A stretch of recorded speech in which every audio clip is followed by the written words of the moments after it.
So where do I begin? I begin at the beginning. What do most of us do in relation to movement when we're not thinking about what we're doing? I would postulate, and I could probably prove pretty easy, that what we do is pull our head into our neck to stabilize our torso when we're going to move, when we're going to reach for something. So, for example, that type of thing, okay? Pulling the head into the neck and reaching, okay? There's nothing wrong with that. You can survive your whole life by doing that. Not a moral issue. It can be so much easier. So, for example, rather than reach and distort my torso, I give some thought to the idea that my whole system, my body as a whole, my system as a whole, wants to go reach for that. And so I'm going to organize my body, and I'm going to organize my head and neck specifically so that it doesn't pull in. For example, so I'm going to go for this water. So I can't really reach it if I keep my feet here, obviously. So I'm going to turn my body this way, and I'm going to stay over my full foot because that keeps me in balance. And instead of reaching, I'm going to let my ankles move and lunge forward and reach.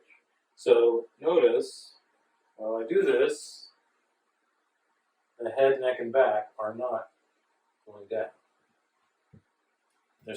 They're remaining their full stature. So that's our trick. We help you maintain your full stature in relation to stimulating situations whereby you might, instead of expand, you might contract. So there's nothing wrong with contracting. Like I say, it's just part of stabilizing yourself, but it's a very unconscious reaction to the stimulation of life, the means by which we get things done. You know, if you just apply yourself for a little bit, for a few seconds, you can prevent a disorganized pattern. So that disorganized pattern is basically if I went to the side, it would just be pulling the head back. So when I pull my head back, what happens inside of me, you can't really see it, but what happens is my immediate response is for my hips to have to stiffen. And actually, when I think about it, so does the back of my back, and so does my ankles. So try that. Is that what happens? I noticed that. Maybe you don't notice that yet, but if you try it, pull your head back and see how your heels feel. Pull your head back and see if your hips just don't shoot forward a little bit. So anybody who studies coordination, martial arts, one thing that's very important, I think, is that the back and the knees have to be in good relation. It's kind of like a readiness position.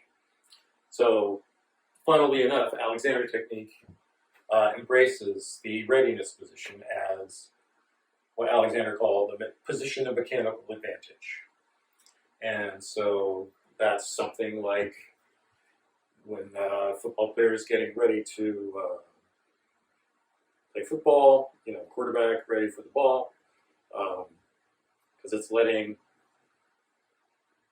the energy go up and back and out, and the knees to go forward, and you're ready to move. You can squat, you can go to the side. Whereas, if there's just stability and you're leaning on your hips and you got your hips forward, nobody's going to be ready for movement at that point. So we encourage this not only for sports, but in life.